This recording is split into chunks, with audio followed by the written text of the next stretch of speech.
আসসালামু আলাইকুম। প্রিয় দর্শক, অন্য মঞ্চের আলাপচারিতায় আপনাদের সকলকে আমন্ত্রণ জানাচ্ছি। আজ আমাদের সঙ্গে আমন্ত্রিত অতিথি হিসেবে আছেন শিক্ষক ও সমাজ বিশ্লেষক নাহিদ আক্তার। নাহিদ আক্তার, আপনাকে আমাদের অনুষ্ঠানে স্বাগত জানাচ্ছি। আপনাকে শুভেচ্ছা আর অন্য মঞ্চের দর্শকদের অনেক শুভেচ্ছা। জি, আমি আপনাদের সরাসরি মানে আলোচনায় চলে আসি। যে বিষয়টা নিয়ে এর মধ্যে বেশি আলোচনা হচ্ছে যে নির্বাচনকে কেন্দ্র করে আমরা দেখতে পাচ্ছি বিভিন্ন রাজনৈতিক দল নানা ধরনের কাজ করছেন, কথা বলছেন, যা আগে সাধারণত বলতেন না। আমরা এটাও দেখছি যে অনেক মানে রাজনৈতিক নেতা নির্বাচনে ভোট পাওয়ার জন্য, জয় পাওয়ার জন্য কেউ হয়তো স্বাভাবিকভাবে, আমি বলছি না যেটা খারাপ, কিন্তু অনেকে দেখছি টুপি পরছেন, টুপি পরে কথা বলছেন।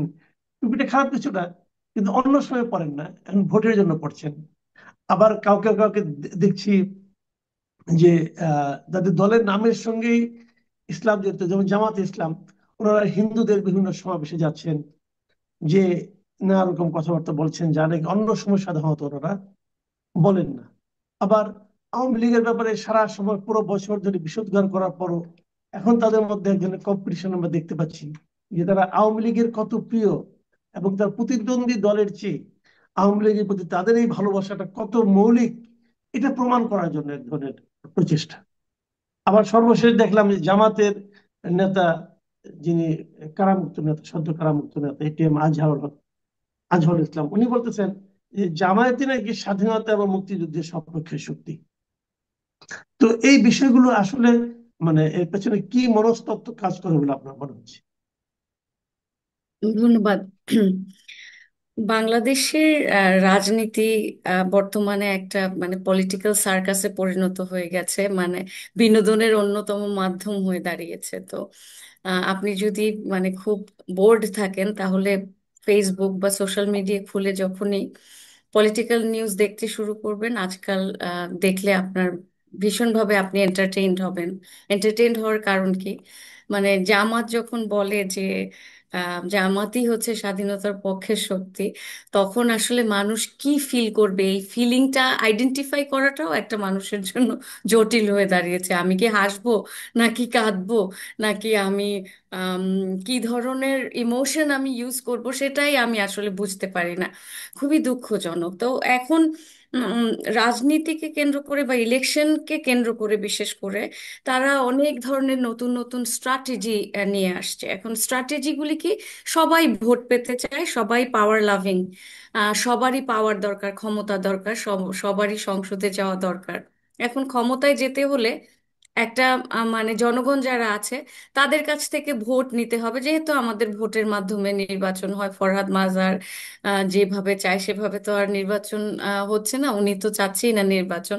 তো আসলে এখন যেটা হচ্ছে যে নির্বাচনকে কেন্দ্র করে কি কি ব্যবহার হচ্ছে দেখেন, ওয়েপেন, অস্ত্র যেটা ব্যবহার হচ্ছে সেটা হচ্ছে এক ধরনের সাইবার, মানে এক ধরনের সাইবার পলিটিক্যাল ওয়ার তৈরি হয়েছে দলগুলির জন্য, এবং আপনার ফিজিক্যাল স্পেসেও একই ধরনের ওয়ার তৈরি হয়েছে, যুদ্ধ এক ধরনের, যে কে কার থেকে ইনোভেটিভ আইডিয়া নিয়ে পাবলিককে ম্যানিপুলেট করতে পারে। এবং জিনিসটা তো হাস্যকর হয়ে দাঁড়িয়েছে, যে একদম স্পষ্টতই বোঝা যায়। যেমন যখন জামাত বলে তারা মানে ফুললি হচ্ছে আপনার এই একাত্তরকে ধারণ করে, সেটা যেমন হাস্যকর, অ্যাট দ্য সেম টাইম দেখবেন যে তারা যখন বলে বলে ফেলে যে আম, মানে যে আপনি যদি ইয়েকে ভোট দেন, জামাতকে ভোট দেন, তাহলে আপনার জন্য পরকাল নিশ্চিত, মানে আল্লাহর কাছাকাছি চলে যাওয়া এবং আল্লাহকে খুশি করা, মানে জামাতকে ভোট দেওয়া মানে আল্লাহকে খুশি করা। তো দেখেন এটা যে কত বড় ধর্ম অবমাননা। তারা যে মানে প্রতিটি দলই সামহাও যে ধর্ম অবমাননা করছে পলিটিক্যালি, এটার পেছনে বা এটা নিয়ে কিন্তু কোনোদিন তৌহিদি জনতার অনুভূতিতে আঘাত লাগে বলে আমার মনে হচ্ছে না, কারণ তারা কিন্তু এটাকে অবমাননা হিসেবে দেখছে না। যেমন ধরেন আমরা জানি, আমরা প্রি হিস্টোরিক যে রিলিজিয়ন গুলি, যখন ধর্মের গোড়াপত্তন ঘটে বা মানুষের সমাজের ধারণা তৈরি হয়, তখন কিন্তু ধর্মকে ব্যবহার করা হয়েছিল পপুলেশনকে কন্ট্রোল করার জন্য। যে ব্যক্তি যে কিনা লিডার ছিল, যার হাতে লিডারশিপ ছিল, সে সবসময় বলতো যে গড আমাকে চুজ করেছে তোমাদেরকে রুল করার জন্য। এরপর দেখবেন আপনি Egyptian mythology, Greek mythology, Roman mythology, পৃথিবীর সব মিথোলজিক্যাল হিস্ট্রি বা মিথোলজিক্যাল পলিটিক্যাল সিস্টেমগুলি কিন্তু প্যান্থিস্টিক, যেখানে কিন্তু যে ফেরাউন যাদেরকে বলা হয় যে ডেনেস্টি, তারা কিন্তু গড হিসেবে আবির্ভাব হয়েছিল। যে তারা হচ্ছে পৃথিবীর আর্থের গড, আর উপরে একজন গড আছে। তো আমরা হচ্ছি মূলত গড। গড হলে কি হয়, যে আপনাকে মানে আপনাকে অ্যাবসোলিউট বিশ্বাসটা তারা দিবে, আপনার উপরে অ্যাবসোলিউট ফেইথ রাখবে, এবং আপনি যাই বলেন সেটা তারা শুনবে। তো এখন তো ওই গডের আইডিয়াটা নাই, আইডিয়াটা শিফট হয়ে কোথায় এসছে? আইডিয়াটা এখন এমন হয়েছে যে আমাকে চুজ করা হয়েছে তোমাদের, মানে আপনাদের এখন আবার শাসন শব্দটা ব্যবহার করা হচ্ছে না। মোদি যেমন, মোদির পলিটিক্যাল ক্যাম্পেইন আপনার মনে আছে কিনা, মোদি কিন্তু সাধারণ মানুষকে বলেছে, যেহেতু ভারত একটা খুব ভীষণভাবে মানে সুপারস্টিশিয়াস একটা এখানে গড কেন্দ্রিক ফিলোসফিটা এখনো হচ্ছে ধারণ করে, যার ফলে দেখবেন যে সে বলেছে যে আমি অবতার, আমাকে পাঠিয়েছে তোমাদেরকে আপনাদেরকে সেবা করার জন্য। এখন শব্দটা কিন্তু শিফট হয়ে সেবায় গিয়ে দাঁড়িয়েছে। তো এখন হচ্ছে বাংলাদেশেও ঠিক মোদির মতো একই রকমের পলিটিক্যাল ওয়েপন ব্যবহার হচ্ছে। সেটা কি, এবং সেটা হচ্ছে কি, ধর্মকে ব্যবহার করা। ধর্মকে ব্যবহার করে কি হচ্ছে, যে আপনি মানুষের মন জয় করার চেষ্টা করছেন। এবং আমি তো মন জয় বলবো না, এটা তো ক্ষমতায় যাওয়ার পলিটিক্যাল ম্যানিপুলেশন, এবং মানুষের মধ্যে এক ধরনের ম্যাস ডিলিউশন তৈরি করে দেওয়া, মানুষকে মানে লোভ দেখানো। যেমন ধরেন মানুষকে আহ মরণোত্তর লোভ, যেটা যে তুমি আমাকে ভোট দিলে আল্লাহ আপনার উপরে সহায় হুম, হবে। হুম, হুম। এতে হয় কি জানেন, যে আমাদের দেশের অধিকাংশ মানুষ তো হাইলি এডুকেটেড না, শিক্ষা পরিমাণ খুব কম, এবং ক্রিটিক্যাল থিঙ্কিং এর পরিমাণও খুব কম। আমাদের তো লজিক্যাল মাইন্ড বা সায়েন্টিফিক মাইন্ড তৈরি করতেই দেয়নি এদেশের শিক্ষা ব্যবস্থা বা এদেশের পলিটিক্যাল সিস্টেম।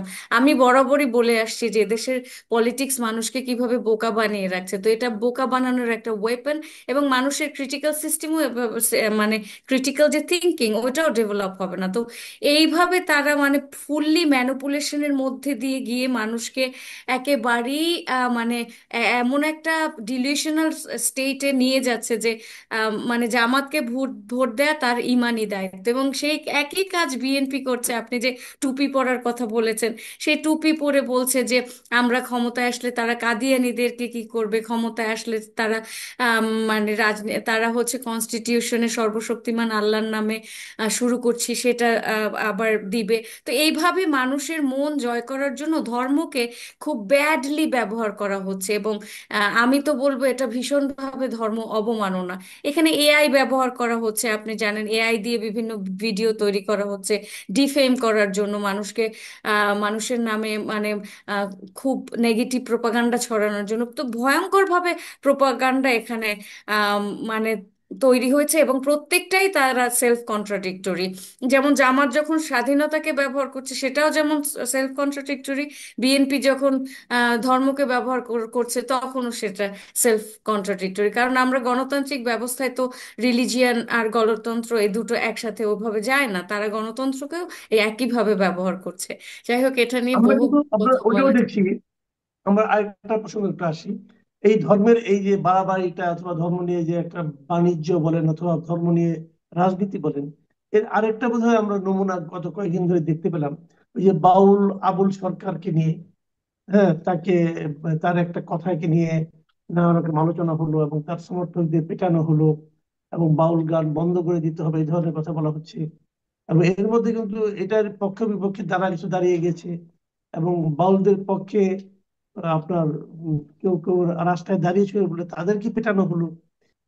এটা এটাও কিন্তু এখনো, এই রেসটা কিন্তু এখনো রয়ে যাচ্ছে সমাজে আর কি। তবে এক্ষেত্রে অবশ্য আমি পলিটিক্যাল পার্টিগুলিকেও দেখলাম ভূমিকা রাখতে। তো এটা নিয়ে আপনার মূল্যায়নটাকে একটু নিশ্চয় আপনি খেয়াল করেছেন।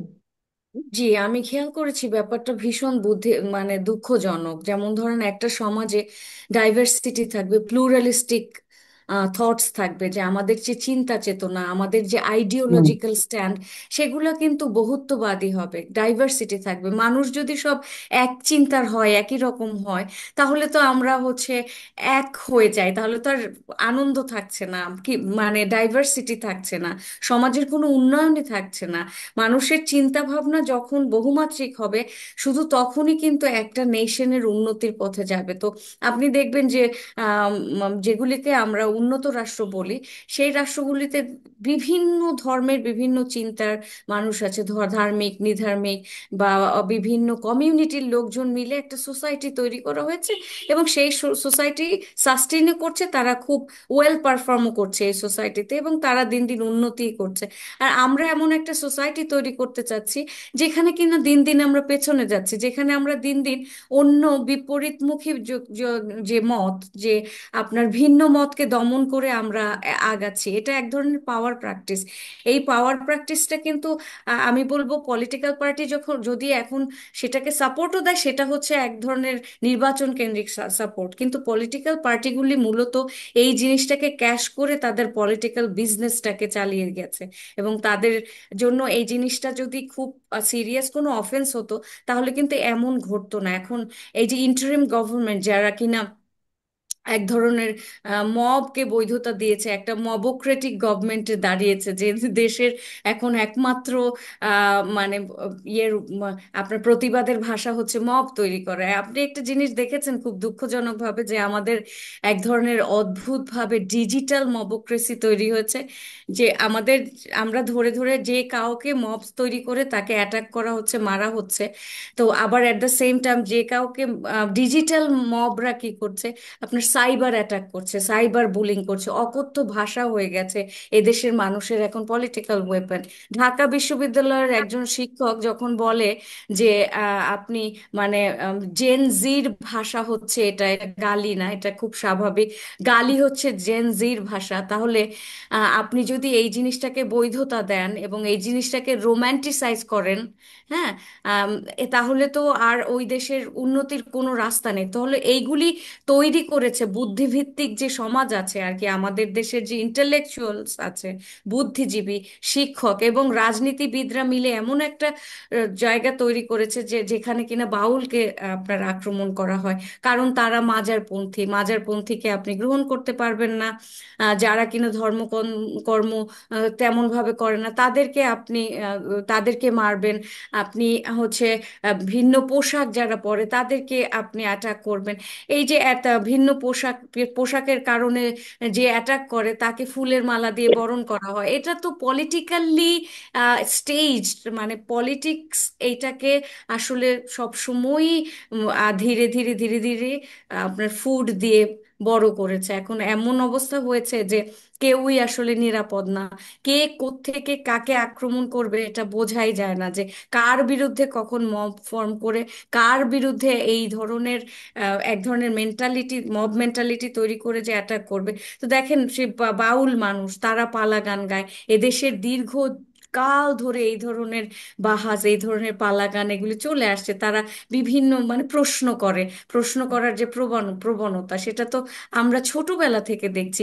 সেটা কবে অ্যাটাকের বিষয় হয়ে গেল, সেটা তো আমরা জানতাম না। আমরা আগে দেখতাম যে মাজারপন্থীরা খুব নির্দ্বিধায় তারা তাদের ওরস করছে, বিভিন্ন ধরনের প্রোগ্রাম করছে। তো এগুলি খুব সাধারণ ব্যাপার। তারা তো বাউলরা দেখবেন, বাউলরা কিন্তু অ্যাটাকিং না। তার ওয়াইফ বলেছে যে আমরা মায়ের খাইতে জানি, কিন্তু মায়ের দিতে জানি না। তো জিনিসটা অত্যন্ত দুঃখজনক। আমি রিকোয়েস্ট করব বাংলাদেশের মানুষের প্রতি, চিন্তা কখনো এক ধরনের হয় না, ধর্ম একটা হয় না। মানুষের বিভিন্ন ধরনের চিন্তা, এক একজন এক এক ধরনের আইডিওলজিকে ধারণ করে। এই জিনিসটাকে আমাদের আহ, অবশ্যই গ্রহণ করতে হবে। এর এর আর কোনো উপায় নেই। জি, আমি শেষ প্রসঙ্গটা করতে চাচ্ছি এই কারণে, যদিও একটা পুরোনো ঘটনা, কিন্তু এটা নিয়ে আমি দেখেছি আপনি একটা ফেসবুকে একটা স্ট্যাটাস দিয়েছিলেন। সেটা হলো যে আমাদের এখানে একটা নতুন একটা আমরা ঘটনা দেখেছি যে নতুন যে পার্টিটা আছে, এই এনসিপি, এনসিপি তারা একজন রিক্সা চালককে একটা জায়গায়, মানে ঢাকার একটা আসনে মনোনয়ন দিয়েছে। এটা নিয়ে আপনার একটা মূল্যায়ন ছিল আর কি। তো এটা আমাদেরকে একটু বলবেন, এতে আপনি এটাকে কিরকম আচ্ছা, দেখেন আসলে? ওয়েল আমি আম, কোনো প্রফেশনকে ছোট করে দেখি না। আমি খুব রেসপেক্ট করি যে কোনো প্রফেশনকে। কারণ হুম। আমি যেহেতু দীর্ঘকাল বিদেশে থেকেছি, আমি যখন স্টুডেন্ট ছিলাম তখন কিন্তু আমি মানে রেস্টুরেন্টেও জব করেছি, সুতরাং আমার জন্য কোনো জব ছোট না। এটা আমি ডিসক্লাইমার দিয়ে দিচ্ছি। কিন্তু আপনার স্টেট মেকানিজমকে যারা রিপ্রেজেন্ট করবে, যারা সংসদে যাবে, তাদের জন্য বোঝাপড়ার কিছু বিষয়বস্তু আছে। সে কি সংসদের মানে নিয়ম কানুন কতখানি পড়েছে, সে বুঝেছে কিনা, মানে আমাদেরকে যারা রিপ্রেজেন্ট করবে, একটা দেশকে রিপ্রেজেন্ট করবে না, তার যদি আমি একাডেমিক এডুকেশনের কথা বাদই দিলাম। একাডেমিক এডুকেশন তো আরজ আলী মাতুব্বরেরও তেমন ছিল না, কিন্তু তিনি কিন্তু অত্যন্ত মেধাবী একটা মানুষ ছিলেন, তিনি বই লিখেছেন। তো এখন মানে আমি ওই যে প্লেটোর ডেমোক্রেসি নিয়ে যে তিনি ভয় করেছেন, ওই জিনিসটাকে আমি ভীষণভাবে মানে পছন্দ করি। কারণ কি, ডেমোক্রেসিকে একটা নির্ভুল ব্যবস্থা হিসেবে দেখলে চলবে না। ডেমোক্রেসি ওয়ার্ক করে ওইসব রাষ্ট্রে যারা কিনা ক্রিটিক্যালি চিন্তা করতে পারে। যে সমস্ত দেশ হচ্ছে সায়েন্টিফিক ডেভেলপমেন্ট খুব বেশি হয়েছে, যেসব দেশে দেখবেন ওনারা হচ্ছে কিভাবে ডেমোক্রেসিকে ইউজ করতে হয় এটা বোঝে। কিন্তু বাংলাদেশে হচ্ছে কি, ডেমোক্রেসি বলতে বোঝে যে সবাইকে ক্ষমতা দিয়ে দেওয়া। এখন আমি একজন রিক্সাওয়ালাকে মানে দিলাম, রিক্সাওয়ালাকে দিয়ে আমি বলছি যে ডেমোক্রেসিতে সবার রেপ্রেজেন্টেশন দরকার। এখন তাহলে তো ডক্টরদের মধ্যে থেকে একজন লাগে, নার্সের মধ্যে থেকে একজন লাগে, শিক্ষকদের মধ্যে থেকে একজন লাগে, যারা কিনা মেথর আছে তাদের থেকে, তাদের যে দলিত শ্রেণীর একজন লাগে, হিজড়াদের একজন লাগে। তার মানে কি, আপনার যদি মানে প্রান্তিক জনগোষ্ঠীর রেপ্রেজেন্টেশন চান, সেটা কিন্তু এনসিপি যেমন বলছে ওইভাবে পলিটিক্যাল রেটরিক তৈরি করে হবে না। কারণ কি, এগুলি যে মানে মানুষকে ম্যানিপুলেট করার জন্য ব্যবহার হচ্ছে সেই, এবং তাকে দেখবেন স্যালুট দিতে বলে। মানে আপনি মনে হয় একটা টক শোতে বলেছিলেন যে সবাইকে কি স্যালুট দিতে বলবে, তাকে একটা টয়ের মতো ইউজ করছে, যে আপনি স্যালুট দেন তো আমরা বাচ্চাদের বলি না, বা আমরা ওই যে বানর খেলা দেখি না, সেখানে এই তুমি স্যালুট দাও তো, বা আমরা যে সার্কাস দেখি যে ছোট ছোট বামুন আছে তাদের দিয়ে স্যালুট দেওয়া। It's something, it's become a joke. মানে মানে politics is not joke. Bangladesh already is in huge crisis, আমরা একটা ক্রাইসিস মোমেন্টে যাচ্ছি। আমাদের পলিটিক্যাল ক্রাইসিস এত বেশি, এখানে যোগ নেওয়ার আর কোনো সুযোগ নাই। আমরা আরো এমন একটা সরকার তৈরি করতে চাই যে কিনা এমন হবে যে আমাদের দেশের জেনুইনলি উন্নয়ন হবে, মনে মানে মুখে মুখের উন্নয়ন না। মানে এই যে আমরা বলি না, উন্নয়নের জোয়ারে ভেসে যাচ্ছে দেশ, ডিজিটালাইজেশনের জোয়ারে ভেসে যাচ্ছে দেশ, ওই টাইপের হচ্ছে কথায় না, আমাদের কাজে কর্মে একটা সায়েন্টিফিক, একটা খুব মানে উন্নত রাষ্ট্র তৈরি করা প্রয়োজন। সেই সায়েন্টিফিক উন্নত রাষ্ট্র তৈরি করতে যে মানে প্লেটের যে ক্যাপ্টেন অফ দ্য শিপ, দেশটা যদি একটা শিপ হয়, সেই শিপের যে ক্যাপ্টেন হবে সে নিশ্চয়ই খুবই প্রজ্ঞাবান, তার উইজডম থাকতে হবে। সবাই কিন্তু লিডার হতে চায়, কিন্তু সবার উইজডম থাকে না। সংসদে যেতে হলে, একটা জনগোষ্ঠীকে প্রতিনিধিত্ব করতে হলে, সেই মানুষগুলির পলিটিক্যাল উইজডম থাকা অত্যন্ত জরুরি। একটা যে জাহাজ, সেই জাহাজে যে কিনা নাবিক, সেই নাবিক কিন্তু সবচেয়ে অভিজ্ঞ হয়। এবং আপনি দেখবেন যে একটা মানে একটা স্কুলের যে কিনা সবচেয়ে বেশি অভিজ্ঞ, সে কিন্তু প্রিন্সিপাল হয়। তো এইভাবেই হচ্ছে এই যে ক্ষমতা কাঠামো, এই যে হায়ারার্কি, এই হায়ারার্কিকে আমরা আসলে কোনোভাবেই নেগলেক্ট করতে পারি না। এটা নেগলেক্ট করার কোনো উপায় নাই, উইজডমকে আমরা নেগলেক্ট করতে পারি না। সুতরাং আমরা শুধুমাত্র এনে একজনকে বসিয়ে দিলাম মানুষের মন জয় করার জন্য। দেখেন, আমাদের এমন একটা পার্টি যেখানে কিনা রিক্সাওয়ালারও সুযোগ আছে, কিন্তু রিক্সাওয়ালা যে সুযোগ দিয়েছেন, সে কি মানে স্টেটের, মানে রাষ্ট্র যে স্টেটের যে হালটা ধরতে পারবে? সে কি নাবিক হতে পারবে, ট্রু ক্যাপ্টেন হতে পারবে, যে কিনা সবাইকে দিক নির্দেশনা দিবে? দিক নির্দেশনা দেওয়ার মতো পলিটিক্যাল নলেজ তার আছে কিনা, এই ব্যাপারে আমি ভীষণ সন্দিহান। এবং আমি দেশ নিয়ে মানে পুতুল খেলা বা এই ধরনের খেলাধুলা এখন আর মেনে নিতে পারছি না। এটা খুব দুঃখজনক আসলে। With due respect to the person. জি, অনেক ধন্যবাদ। ধন্যবাদ নাহিদ আক্তার। আপনি বিভিন্ন বিষয়ে বেশ মানে আপনার মতো করে বললেন। প্রিয় দর্শক, আপনারা শুনলেন নাহিদ আক্তারের বিশ্লেষণ। আপনাদের কেমন লাগলো? আমার তো ভালো লেগেছে, আপনাদের আশা করি ভালো লাগছে। আগামীতে আবারও সময় পেলে আপনার সঙ্গে আমরা মিলিত হব। ভালো থাকবেন সবাই। এখন এ পর্যন্তই। আল্লাহ হাফেজ।